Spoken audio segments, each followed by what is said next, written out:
और वहीं दूसरी ओर उपस्थित राजाओं और राजकुमारों की आंखें परिहास के रूप में देख रही थी कि जो कार्य यहाँ उपस्थित कर्ण और शल्य जैसे अन्य महान योद्धा नहीं कर सके तो ये तुच्छ ब्राह्मण कैसे करेगा। लेकिन हर किसी को आश्चर्यचकित करते हुए ब्राह्मण वेशधारी अर्जुन ने एक ही पल में न केवल वह धनुष उठा लिया बल्कि उसकी प्रत्यंचा भी चढ़ा दी और अगले ही पल उन्होंने उस असंभव दिखने वाले लक्ष्य को भेद कर चुनौती को पूरा कर दिया। उस ब्राह्मण के ऐसे पराक्रम को देखकर पूरे समारोह में कोलाहल मच गया।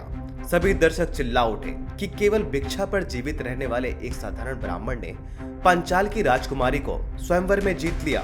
दूसरी ओर उस समारोह में एकत्रित सभी राजा व राजकुमार उस युवा ब्राह्मण के इस कृत्य पर अपने क्रोध को नियंत्रित ना कर सके और उन्होंने मिलकर अर्जुन पर आक्रमण कर दिया ताकि वह द्रौपदी को ना ले जा सके, जिसे देख भीम उनके समर्थन में कूद पड़े और दोनों भाइयों ने मिलकर आक्रमण कर रहे सभी योद्धाओं को पराजित कर दिया, जिसमें कर्ण और शल्य जैसे शक्तिशाली योद्धा भी उपस्थित थे और द्रौपदी को अपने साथ लेकर वहां से बाहर निकल गए। समारोह में उपस्थित सभी दर्शक द्रौपद और राजकुमार धृष्टद्युम्न अविश्वसनीय रूप से इस दृश्य को देखते रह गए। लेकिन द्रौपदी एकदम शांत थी। वह अपनी इच्छा से बिना किसी प्रतिरोध के उस युवा ब्राह्मण के साथ चली गई।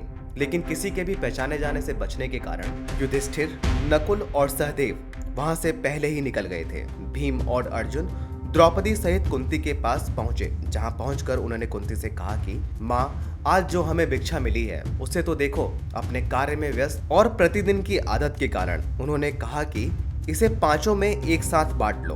अगले ही पल जैसे ही कुंती उनकी ओर मुड़ी और उन्होंने द्रौपदी को देखा तो अपने कहे शब्दों पर तत्काल ही पछतावा होने लगा। लेकिन अब तो वे शब्द कहे जा चुके थे। अब उस झोपड़ी में समस्याओं का भंडार लग चुका था। एक ओर माँ के कहे शब्द थे तो दूसरी ओर एक स्त्री को 5 भागों में कैसे विभाजित करें। एक ओर अर्जुन ने द्रौपदी को स्वयंवर में जीता था तो दूसरी ओर युधिष्ठिर जो सबसे बड़े थे उनका विवाह पहले होना था। और इन सबसे अलग हिडंबा का प्रसंग था। भले ही भीम के साथ उसका मिलन औपचारिक विवाह नहीं था, लेकिन वह हिडंबा को अपनी पत्नी और घटोत्कच को अपने पुत्र के रूप में स्वीकार कर चुके थे। इसलिए द्रौपदी के संबंध में अब अंतिम निर्णय स्वयं युधिष्ठिर के ऊपर टाल दिया गया।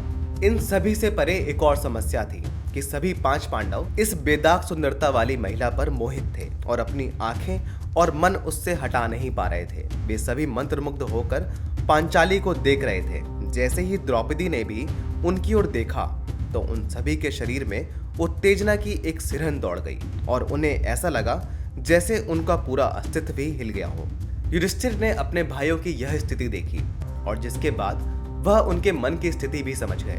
युधिष्ठिर बहुत ही ज्ञानी और दूरदर्शी व्यक्ति थे। वे समझ चुके थे कि सामने खड़ी स्त्री या तो 5 भाइयों को बांध सकती है या उन्हें अलग भी कर सकती है। युधिष्ठिर ने कुछ देर सोचा और भाइयों के मध्य कोई टकराव ना हो इसके लिए उन्होंने निर्णय सुनाया